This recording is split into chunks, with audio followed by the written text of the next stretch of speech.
Good morning, Southern California, AM 1220, KHTS. Host Fred Arnold on the Santa Cruz Valley Chamber of Commerce Business Spotlight.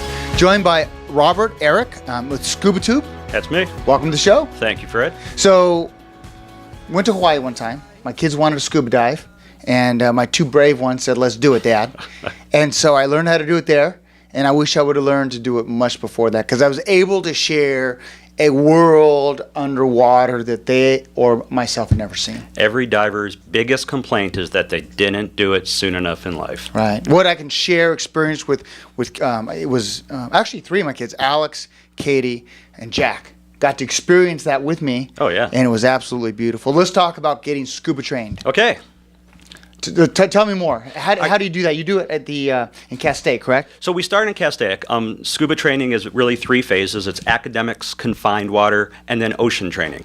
So academics now are all done online, so you can do it in the privacy of your own home, in your bathrobe, at your convenience, which makes it really, really nice. Pajamas? Pajamas. I love pajamas. Yes, yes. I have pajamas that are sharks, but that's beside my onesie. Yeah. Perfect. So you can do that at home? Right, and then you come in for a classroom session with us at the shop, and the day after that, we're up in Castaic at the Castaic Aquatic Center, beautiful saltwater heated pool. Learn everything you need to know and learn about scuba diving. And the following weekend, Saturday and Sunday, all day, we're in the water at Catalina Island in a beautiful dive park on Avalon that's made just for scuba divers, and it's just fantastic. And you're with other like-minded scuba divers, and they're all about that experience. Absolutely. Everybody having a great time, everybody learning, and it's great. So let's talk about getting certified. I'm sure there's different levels of being certified. Yeah. Absolutely.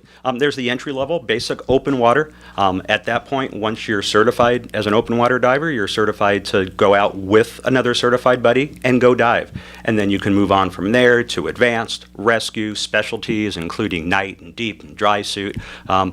Scuba's really, really fun and interesting because you can go in any direction you want. Some people just love wreck diving. I do, because of the history of wrecks. So you can go and seek education and training in wreck diving and how to safely dive around wrecks.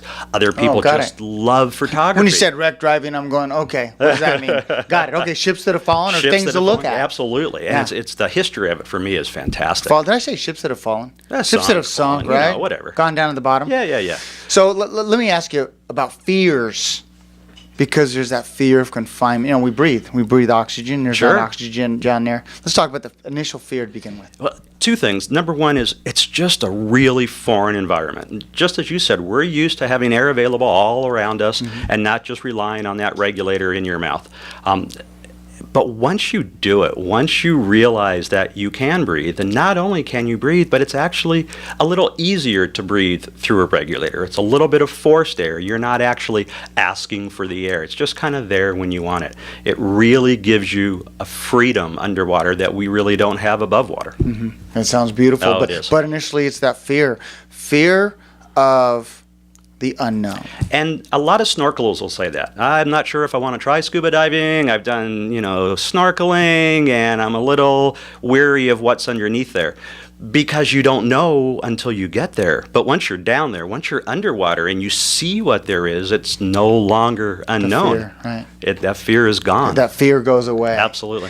Some of the dangers are really in the education of going down and coming up. The pressurization, is that what they call it, or where you go down and you go up and you're not supposed to fly? Let's talk about that. Yeah. So there's a time that you don't want to fly after diving, and it's normally 12 to 24 hours, depending on how long you've been or how many days you've been diving. The problem is sometimes coming up too fast, but it's all training. It's just like saying, you probably shouldn't drive on the wrong side of the street.